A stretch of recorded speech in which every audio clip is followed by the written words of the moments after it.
This family works best when I'm in charge. My father-in-law smirked, handing me a list of rules for our marriage. Just go along with it, my husband muttered. But at the next family dinner, he went pale as I slid a folder toward him and smiled. Here's how this ends. So, a little background. I, Addison, 29-year-old female, got married last year to my husband, Michael, 31-year-old male. We dated for about 3 years before getting married. Things were good. He's quiet, super logical, not the hype to argue. I'm more outspoken, but we balanced each other out. But there was always one problem: his dad. From the very first time I met his father, I knew this man thought he was the king of the world. He runs a chain of hardware stores in our state, so he has money, and he lets everybody know it. Everything is about power to him. Who's in charge? Who gets the final word? His wife, Ximena, quiet as a mouse. His other sons, same. My husband, same. I thought maybe it was just how their family worked, and I didn't really push it, until the wedding. We got married at this old vineyard near Charlottesville, Virginia. Simple, small, but beautiful. I was so happy that day. My family flew in from out of state. His family was there. Everything felt perfect. Then, during the reception, while people were still eating dinner, his dad asked to talk to me privately. I thought it was weird, but whatever. I figured he wanted to say something nice or offer advice. Nope. He hands me this folded piece of paper. I open it. It's titled, Rules for Your Marriage. I swear, I thought it was a joke, but the man was dead serious. Some examples of what was on the list. All major decisions must be approved by me. Family holidays will be hosted at my house, unless I say otherwise. Any plans involving large purchases, cars, home renovations, etc., must be discussed with me first. Raising children must follow our family traditions. Disagreements are to be handled respectfully, with my guidance. There were 11 rules in total. I looked up at him and actually laughed. I thought, surely this is some awkward father-in-law bit. He's just trying to lighten the mood. But then he said, with this little smirk, you'll understand. Things work smoother this way. I must have still looked confused,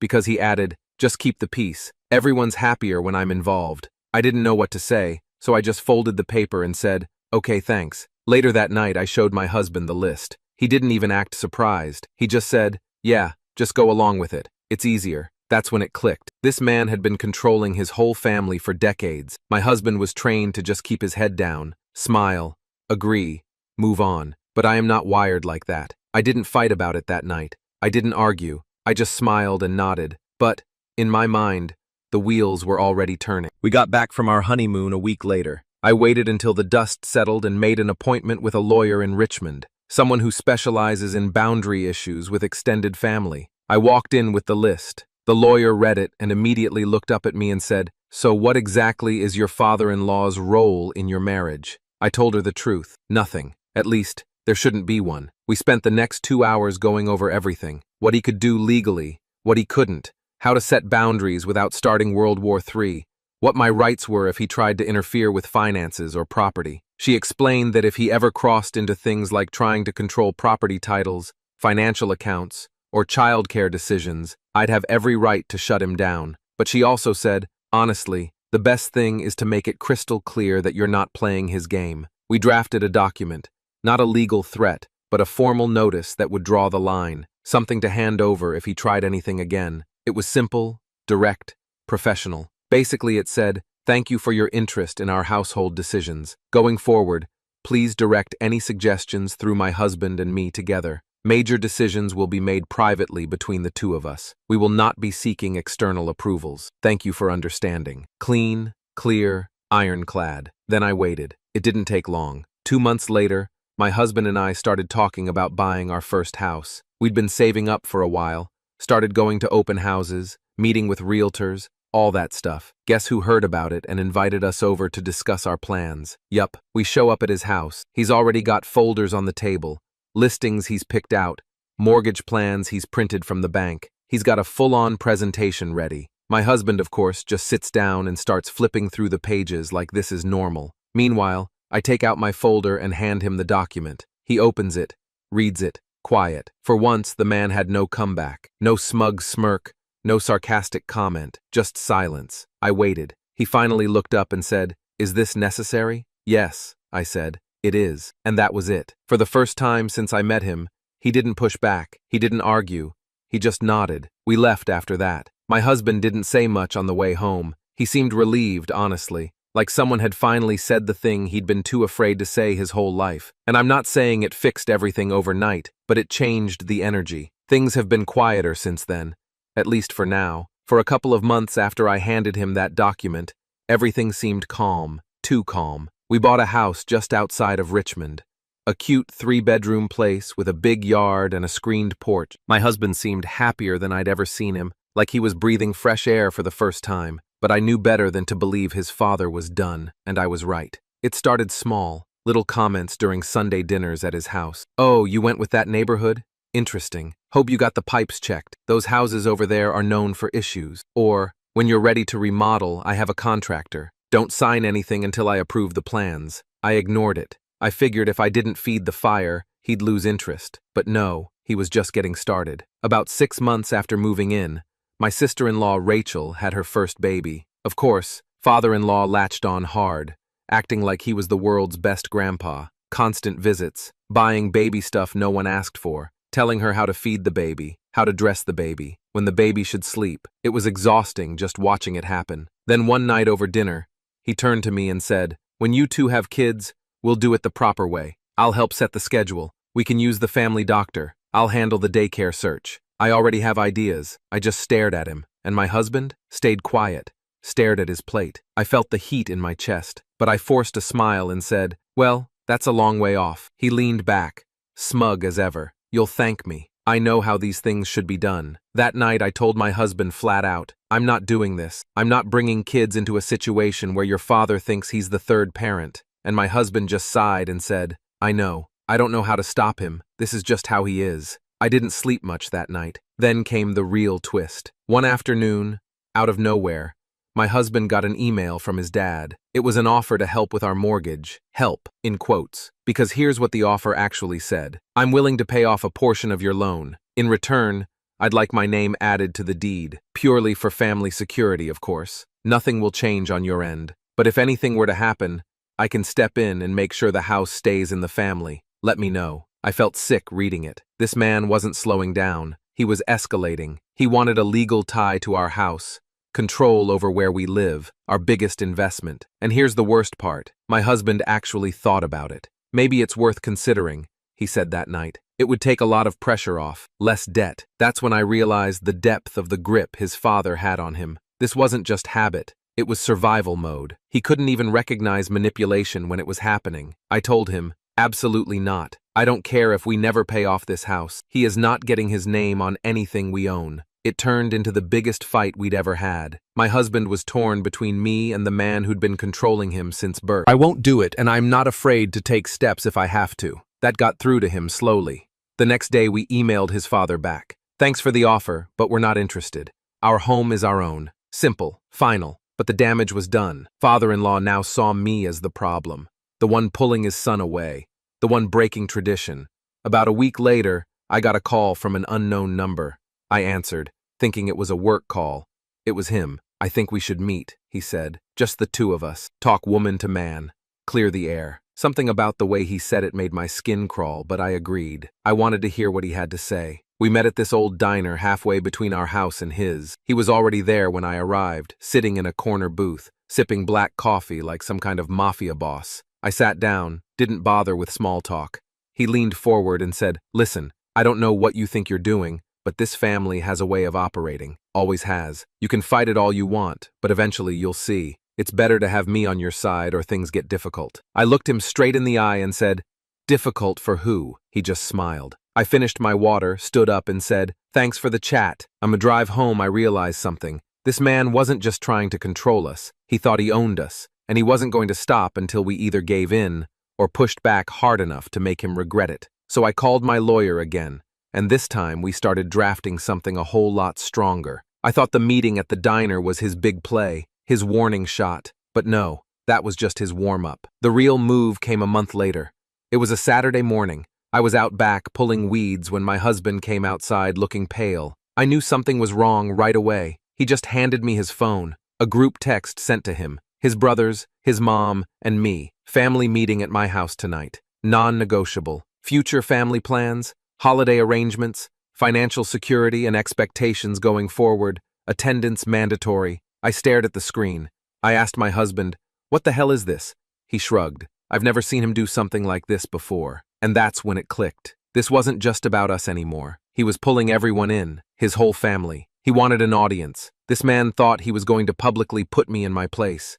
We went. I almost didn't, but something told me I needed to see exactly what he had planned. Everyone was already there when we arrived. His dad was at the head of the dining table, papers spread out in front of him like some corporate boardroom. He started talking before we even sat down. No hello, no small talk, just straight into it. "Okay," he said. "There's been confusion about how things should run moving forward, so I've prepared some guidelines for all of us. We'll keep things smooth if we're on the same page." He handed out copies of a typed document. I couldn't believe it. It was basically the rules of the family written out, formalized. Stuff like, all property decisions require group input unless overridden by me. Major family holidays rotate unless overridden by me. Child-rearing practices will be standardized to preserve family values. Financial assistance, when offered, grants oversight rights. It went on and on. Pages of this garbage. I looked around the table. His wife was staring at her lap. His other sons were just reading like it was normal. I finally said, loud enough for everyone to hear, "This is not happening." He smirked. "I'm just keeping order. You don't see anyone else complaining." I looked at my husband. This was his moment. He had to choose a side, and I watched him just sit there, silent. I felt the coldest wave of disappointment I've ever felt in my life, but I didn't lose my cool. I said, "Thank you for dinner," and I left, alone. That night, I stayed at a friend's place. I needed space, and the next morning, I made another call to my lawyer. We didn't just draft a stronger letter this time. We started the process of legally blocking his interference. We set up a formal, no-contact notice regarding our finances and assets, updated our property deeds, wills, and medical directives, all with specific clauses keeping him out of any decision-making. We locked everything down, but that's not even the twist. While doing all this paperwork, the lawyer uncovered something wild. Turns out when we first bought the house, my husband's dad helped us by recommending a mortgage broker, someone he trusted. Guess what? That broker was quietly feeding my father-in-law updates on our payments, escrow accounts, and loan status. Nothing criminal, just little things. Oh, they're ahead on payments. They filed for tax reassessment, but it was a total violation of privacy. And the best part? We caught it in writing, emails, messages. The broker had CC'd my father-in-law on at least 4 messages over 6 months. So now, I wasn't just mad, I had evidence, and my lawyer was giddy. She said, "If you want to go nuclear, we can. This is grounds for a formal complaint and possibly legal action." But before we even made our next move, the man tried one last stunt. Out of nowhere, he invited us out to dinner at this steakhouse downtown, just us. My husband begged me to go. He said his dad wanted to apologize, make peace. I didn't believe it, but fine. I wanted to see how deep this man's game went. We get there. The food is good. The conversation is light. He's being normal, pleasant. Then dessert comes, and that's when he pulls out a contract, slides it across the table to us. I swear on everything I have, the man tried to get us to sign an agreement giving him co-ownership rights to our property, for tax benefits and future security. I just pushed it back toward him and said, no. My husband looked, and his dad just smiled. It's not personal, it's just business. At that moment, I realized he wasn't going to stop. Ever. Not unless we made him. And that's exactly what I planned to do next. After that steakhouse stunt with the contract, I knew we were on borrowed time. It wasn't about peace anymore. This man was making moves like we were pieces on his chessboard, and he was trying to corner us. And my husband? He still wasn't standing up to him. Not really. Every time I pushed, he made excuses. That's just how he is. Or let's not make this bigger than it has to be. But it was big. It had been big since the wedding, and I was done pretending otherwise. So I made a plan. I called my lawyer, and together we decided on the only thing that would actually end this. I told my husband we needed one more family dinner, at our house, neutral ground. I said invite everyone, your brothers, your mom, your dad, everyone who's been quietly letting this happen. He looked nervous, but he agreed. The night of the dinner, I set the table like it was any other gathering, made sure the house was spotless, made a big meal, lit candles, soft music. The whole thing looked like it was going to be peaceful, but I had a folder sitting on the sideboard, ready. They all showed up right on time. His mom, silent as always, his brothers making small talk, his dad acting like he was already the guest of honor, laughing and telling stories while sipping his usual bourbon. Dinner went by quietly, too quietly. It was like everyone felt the tension hanging in the air, but didn't know where it was coming from. Then, as we were clearing plates, I walked over to the sideboard, grabbed the folder, and laid it right in front of my father-in-law. Before dessert, I said, we're going to clear something up. He looked at the folder, then at me. What's this? Proof, I said, of what you've been doing. The mortgage broker, the emails, the privacy violations, the contracts, the rules, the manipulation, everything. The whole table went dead silent. His wife looked like she wanted to disappear into her chair. His brothers suddenly found the ceiling very interesting. And my husband? He just stared down at his hands. You've been controlling this family for decades, I continued. But it stops tonight. You are no longer part of our decisions. You are not part of our finances. You will not be part of any future children's lives, unless invited. You are not welcome to interfere in any part of our marriage or home. And if you try, I will pursue legal action, and I have all the paperwork ready to do it. I watched his face go from red to pale in under a minute, but of course he tried to recover. He laughed, actually laughed. Oh, come on, you're overreacting. This is just family business. I was helping, and then came the real twist. My husband finally spoke, for the first time ever. He said, no, you weren't helping. You've been controlling me my entire life. Her, Mom, my brothers, and we all just let you. But we're done. You could have heard a pin drop. His dad looked like he'd been slapped. You're serious? He asked. Dead serious, my husband said, pushing the folder back toward him. Leave it. Take it home. Read it or don't. But this is over.